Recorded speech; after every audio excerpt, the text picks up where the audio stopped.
Halo teman-teman, berjumpa lagi dengan saya Brother Phil. Kali ini kita akan membedah sebuah video dari David Wood mengenai perbedaan versi Quran menurut beberapa orang kepercayaan Muhammad. Itu semua kita peroleh dari sumber Islam itu sendiri. Selamat menyaksikan.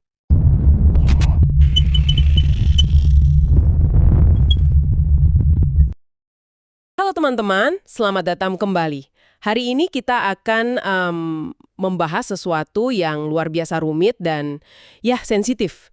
Sejarah penyusunan Al-Quran.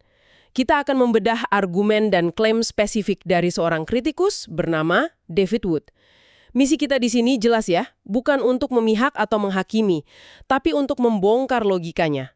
Tujuannya agar Anda bisa paham dari mana datangnya perspektif yang mengatakan bahwa di antara sahabat terdekat Nabi Muhammad pun ada perbedaan pandangan yang cukup serius tentang isi kitab suci mereka. Benar sekali. Dan penting untuk kita sadari dari awal, argumen ini tuh langsung nusuk ke jantung konsep otoritas sebuah teks suci. Dalam tradisi Islam, validitas riwayat atau transmisi itu kan segalanya. Rantai periwayatan yang kokoh itu fondasinya. Nah, argumen yang diajukan David Wood ini mencoba menggoyahkan fondasi itu, tapi pakai senjata dari tradisi itu sendiri, yaitu dengan merujuk ke orang-orang yang konon direkomendasikan langsung oleh Nabi Muhammad. Oke, mari kita bedah ini. David Wood menyebut ini masalah yang sangat besar. Kenapa?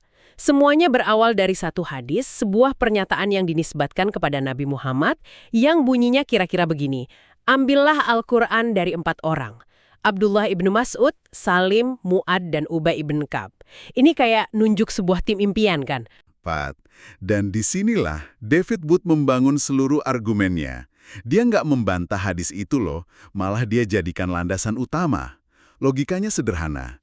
Kalau Nabi sendiri sudah menunjuk tim ahli, seharusnya versi Al-Quran dari merekalah yang jadi standar, atau paling tidak, seragam semua.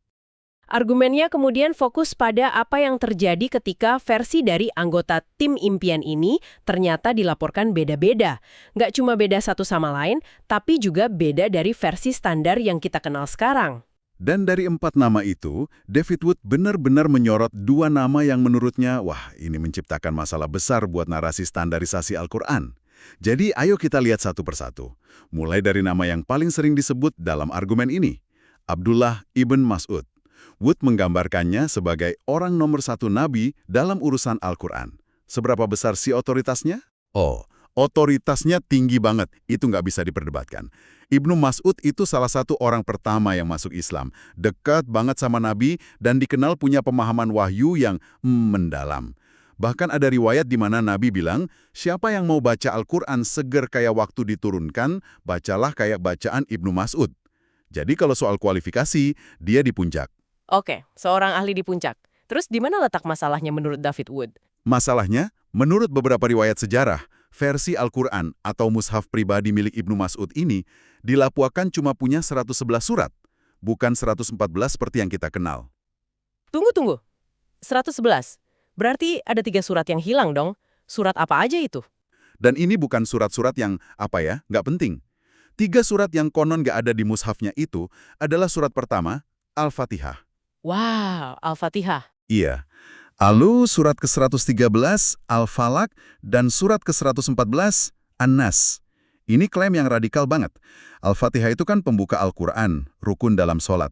Sedangkan Al-Falaq dan An-Nas, yang dikenal sebagai Al-Mu'awwidhatain atau 2 surat perlindungan, itu juga doa yang fundamental banget buat umat muslim. Gila sih ini. Penjelasannya apa? Apa dia nggak tahu soal surat-surat itu? Atau mungkin catatannya nggak lengkap atau gimana? Nah, disinilah argumen David Wood jadi tajam banget. Menurutnya, ini bukan masalah lupa atau catatannya hilang. Ini adalah sebuah keputusan teologis. Klaimnya adalah, Ibnu Mas'ud memandang ketiga surat itu sebagai doa. Al-Fatihah itu kan pujian dan permohonan dari manusia ke Tuhan, Al-Falaq dan An-Nas juga sama, minta perlindungan.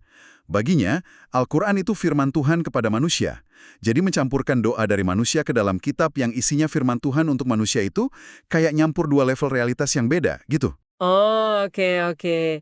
Jadi ini bukan soal kelalaian, tapi soal prinsip.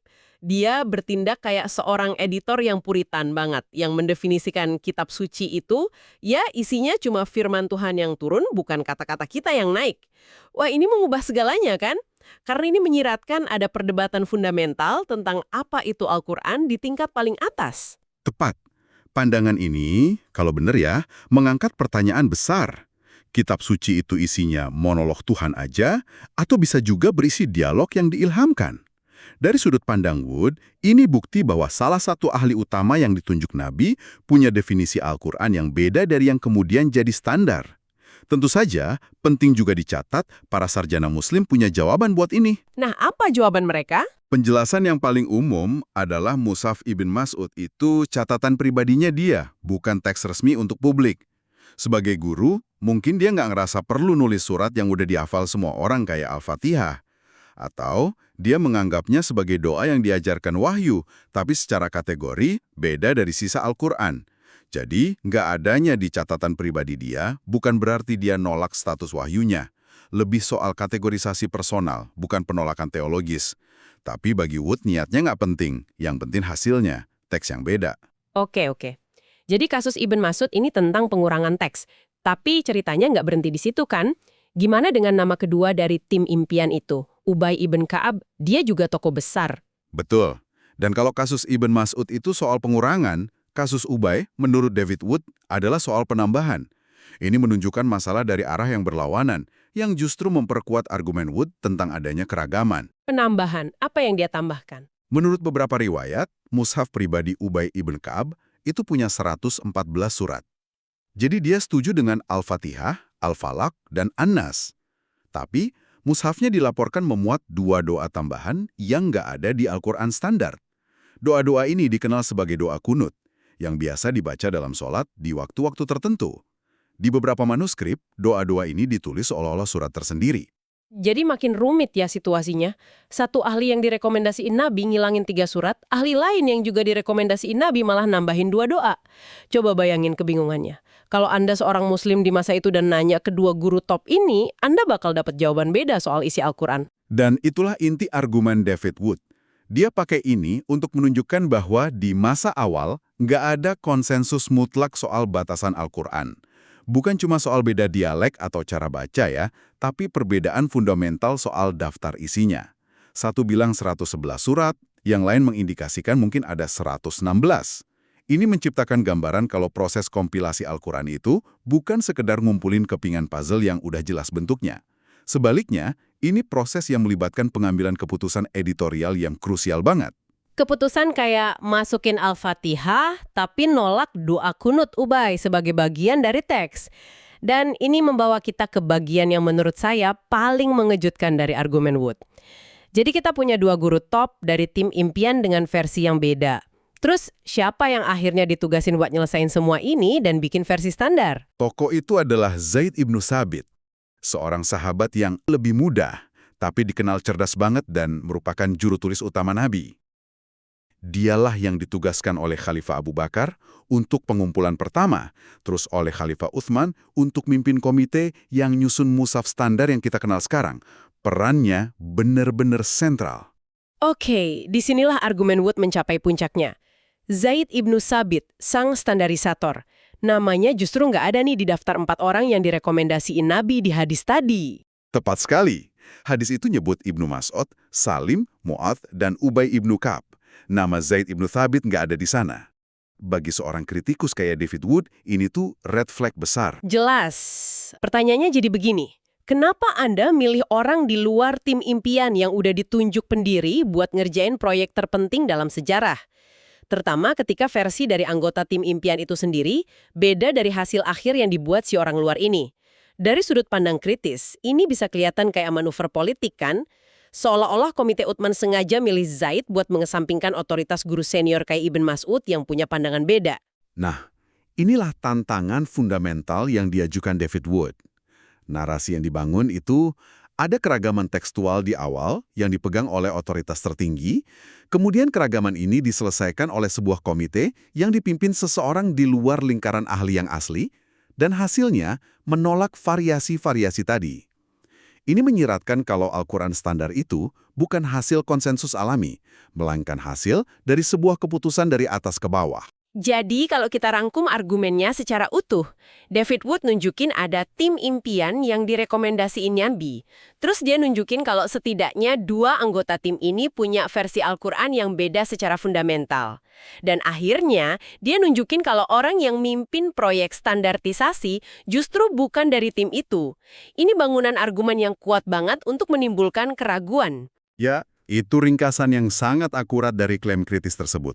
Intinya, argumen yang disajikan David Wood itu menantang gagasan bahwa teks Al-Quran itu seragam dan gak berubah sejak awal. Dia menggunakan sumber-sumber dari dalam tradisi Islam sendiri untuk menunjukkan adanya perdebatan dan perbedaan pendapat yang serius di antara generasi pertama Muslim tentang batas-batas kitab suci mereka. Ini memaksa kita untuk nggak menerima segala sesuatu begitu aja, tapi untuk bertanya, gimana kita tahu apa yang kita tahu? Kita telah membedah klaim tentang perbedaan versi Al-Quran dari para guru yang konon direkomendasikan Nabi hingga pemilihan Zaid ibnu Thabit. Ini topik yang menantang ya, menyentuh isu sejarah, otoritas, dan bahkan definisi dari kitab suci itu sendiri. Terima kasih untuk dukungan teman-teman. Tuhan Yesus memberkati. Yang mau dukung channel Pil Pahit, silakan scan QR Code ini atau klik link di kolom komentar. Terima kasih.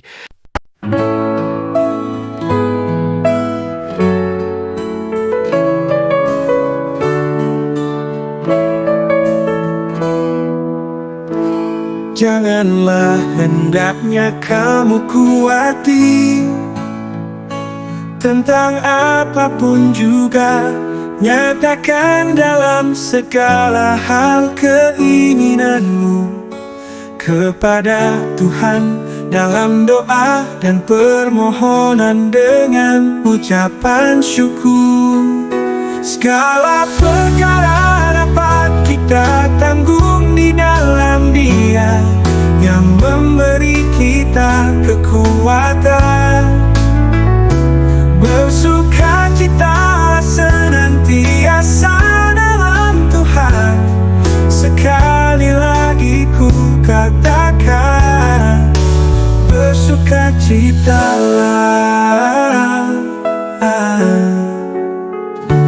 Tuhan kita akan memenuhi segala keperluanmu menurut kekayaan dan kemuliaannya dalam Kristus Yesus. Dimuliakanlah Allah dan Bapa kita selama-lamanya. Segala perkara dapat kita tanggung di dalam Dia yang memberi kita kekuatan. Bersukacita senantiasa dalam Tuhan. Sekali lagi ku katakan, bersukacita. Kita akan memenuhi segala keperluanmu menurut kekayaan dan kemuliaannya dalam Kristus Yesus. Dimuliakanlah Allah dan Bapa kita selama-lamanya. Segala perkara dapat kita tanggung di dalam Dia yang memberi kita kekuatan. Bersukacita senantiasa dalam Tuhan. Sekali lagi ku katakan, bersukacitalah. Sekali lagi ku katakan, bersukacitalah.